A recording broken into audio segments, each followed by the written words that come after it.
Hey guys, Aaron from the future here.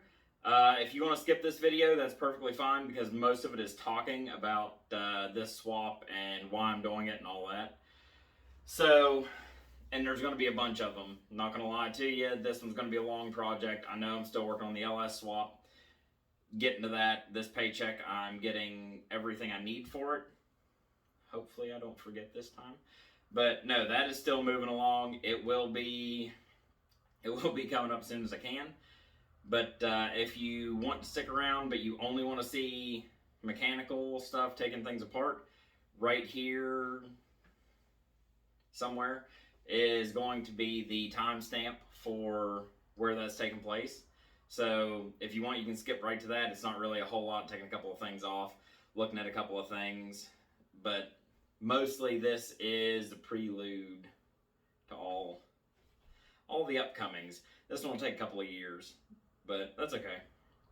So yeah, give you fair warning now before you get too deep and, I don't know, lose heart in it. But yeah, thanks guys. Hey guys, welcome back. Today we're starting a brand new adventure. We haven't finished the other adventure, but that's okay. So this is something that I've recently gotten the itch to try and work on again. A little bit of backstory on this. This is a 372 Perkins out of a Massey Ferguson combine. And this all started whenever I was in the Marine Corps in my MOS school. And a buddy of mine from Ohio has two combines. One has a 372, which is this one right here. The other one was his grandfather's, and that had a 354 with a turbo on it. And he had the idea of, hey, I'd like to put one of those in a square body. So said, all right, well, I know a guy with a square body truck that he's trying to get rid of. The motor has a knock in it, which actually I have the motor. We might tear that apart one day, do a real basic small block rebuild. Anyway, he said, all right, cool. So went and looked at the truck. If I can still find that picture, I'll put it up right in here where I'm talking. But got this truck, and he went and looked at it. It was like $2,200. It wasn't in the worst shape. Something you could work with. And it had an automatic transmission in it. It was four-wheel drive. I forget what front and rear ends it had. But anyway, he ended up buying it. Said, all right, cool.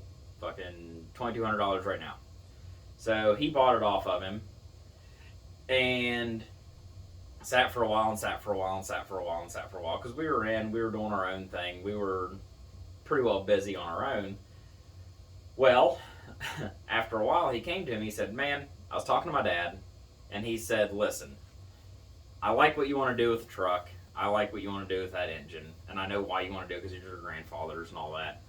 But chances are that thing's going to get brought up here, it's going to get set in the back of the barn, and it's going to stay there.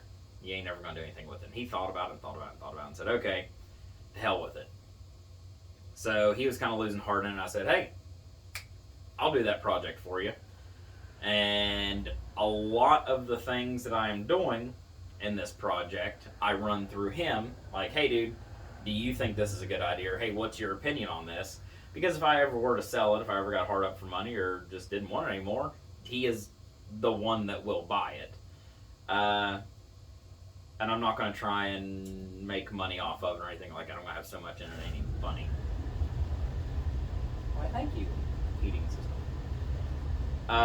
So, after all that, I bought the truck off of him, and I bought the 354 off of him. Well, I got it way too cheap.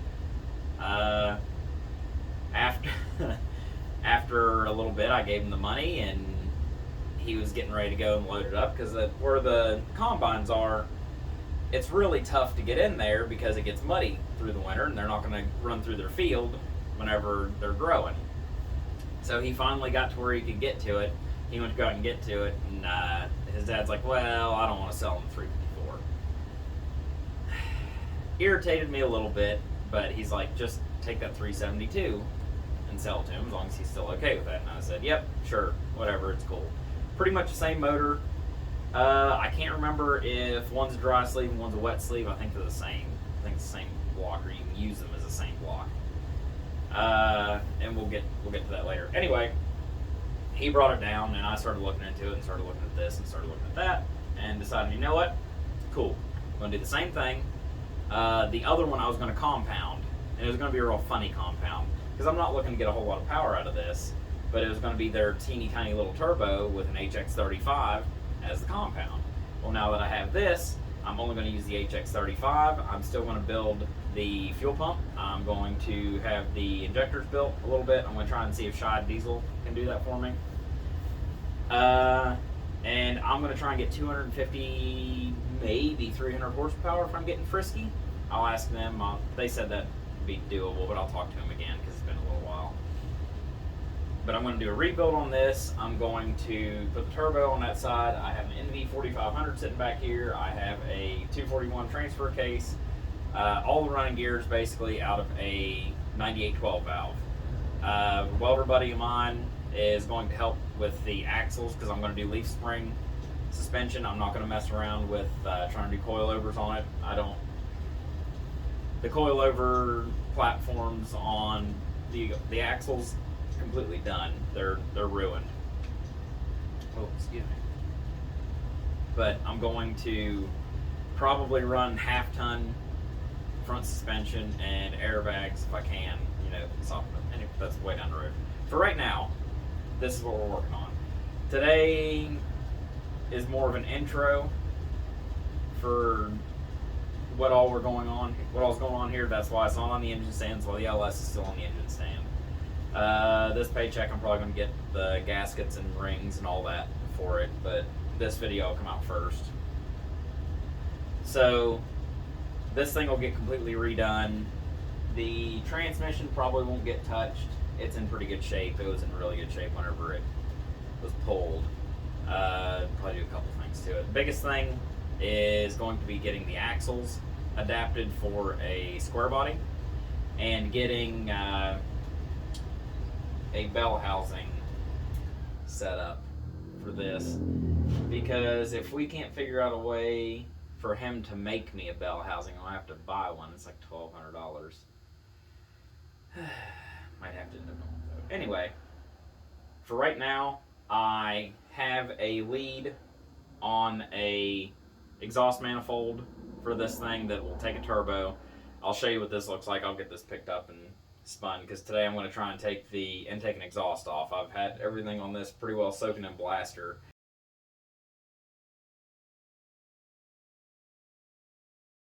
Alright, forget where we were. The girlfriend brought me down some mac and cheese. Pretty good. But I have a lead on a exhaust manifold for this thing to take turbo. This thing's naturally aspirated. From what I understand, it shouldn't be a big problem putting boost to it. And today we're going to get the intake and exhaust off, look inside the heads a little bit, maybe take the valve covers off, see what it looks like in there. Should be pretty good. Not going to do anything major.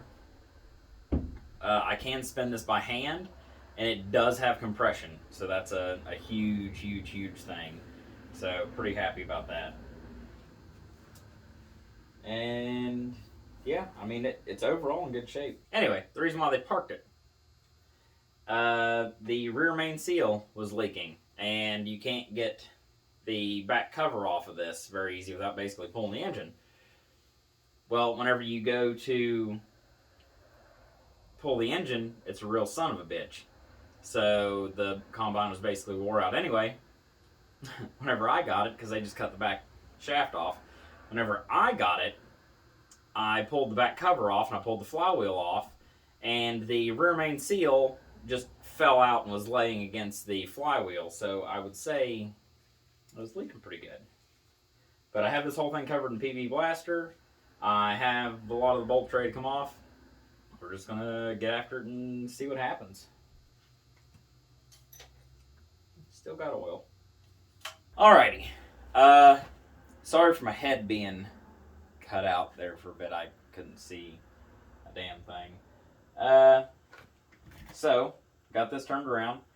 I'm gonna take this heat shield off, take the exhaust manifold bolts out. Still gonna try and save on this. It does have a crack over here. Like I said, I'm not 100% sure on this manifold, waiting for a guy to get back with me. So we're gonna figure this out. We're going to get these off, maybe look at the top of the head, see what's going on, look at the valve train. I think I've already looked at the valve train. Pretty sure it looked, oh man, mac and cheese is hitting hard. But pretty sure it looked good. So let's see.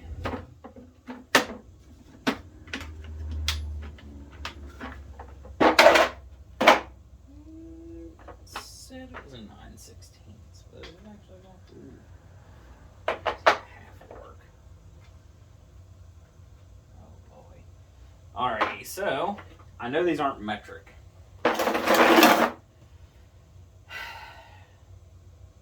So I'm going to just try and take them off with a 6-point. If not, I might have to get a metric or even the half and just hammer it the fuck on there and see what happens.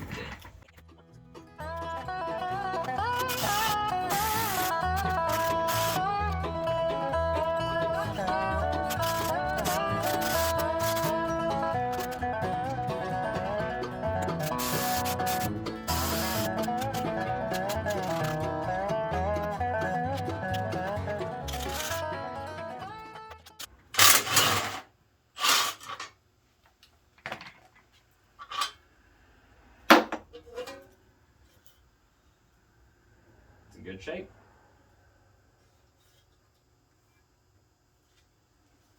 Man, those are some tiny little intake ports. You can see where it had the oil vent recirculation on it. Not a big fan of that. So that'll probably end up going. Going to try and get these turned without breaking loose. We'll see. Let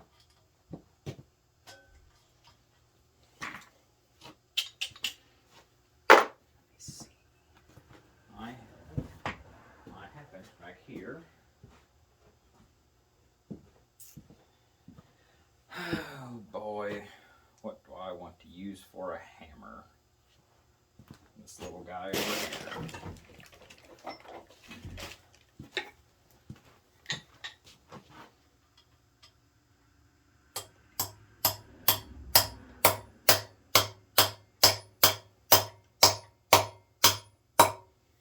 Uh-oh. Please go straight.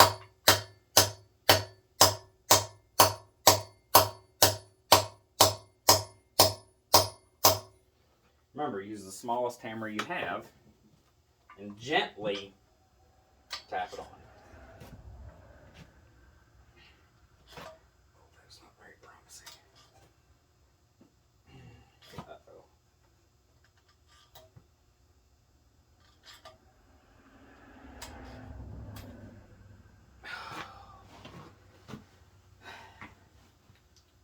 This is not what I wanted to happen.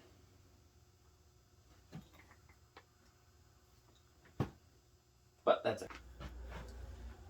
Well, that was easy. Just do it again.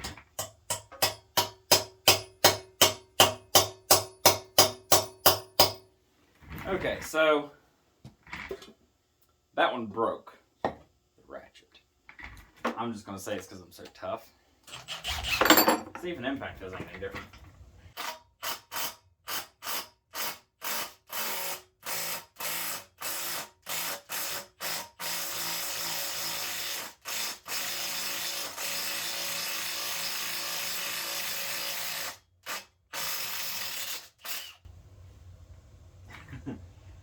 It did.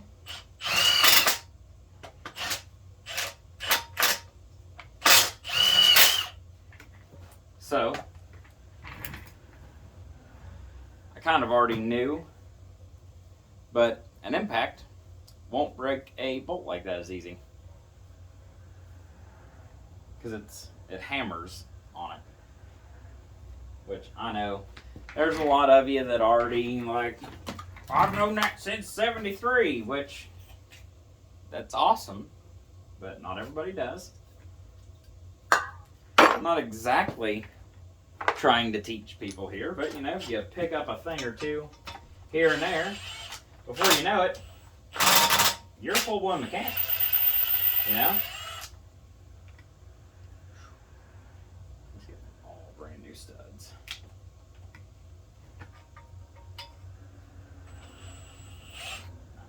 I'll get that off in a second. Got my technique down now.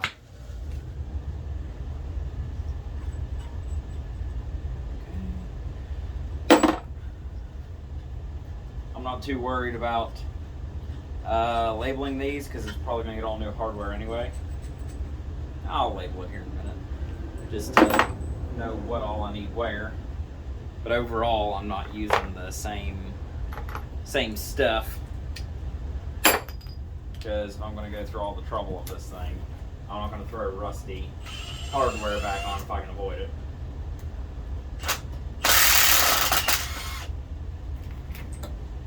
Ooh, that one was leaking a little bit. Huh. That had, at least it looks like it had a little bit of an exhaust leak. Interesting. Interesting. Back. This back. Let's see. Oh, I think we have everything on the bottom side. Can't remember. Nope. Just need a little bit of love, I think. Or it's that one that I broke off that's holding us.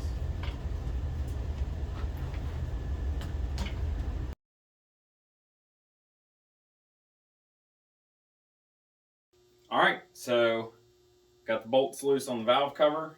We'll go ahead and get this off. If I'm remembering right, I have had this off, and I'm pretty sure it looked really well in here.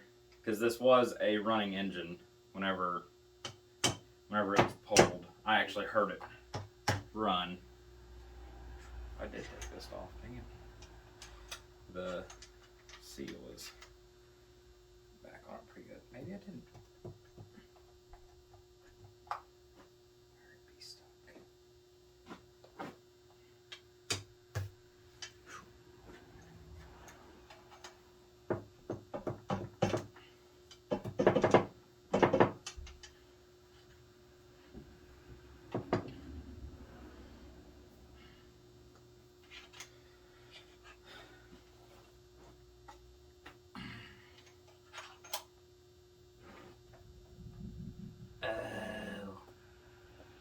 There's a single Allen over here. I just happen to have my cheap ass Allen set sitting right here. So I didn't take this off. I remember this now because I didn't have an Allen wrench to get into here. Okay, got that bolt out. So now I can stop struggling with it. Maybe. Oh, okay. Ooh, it's a nice heavy valve cover. Oh, that looks gorgeous. I haven't had this off.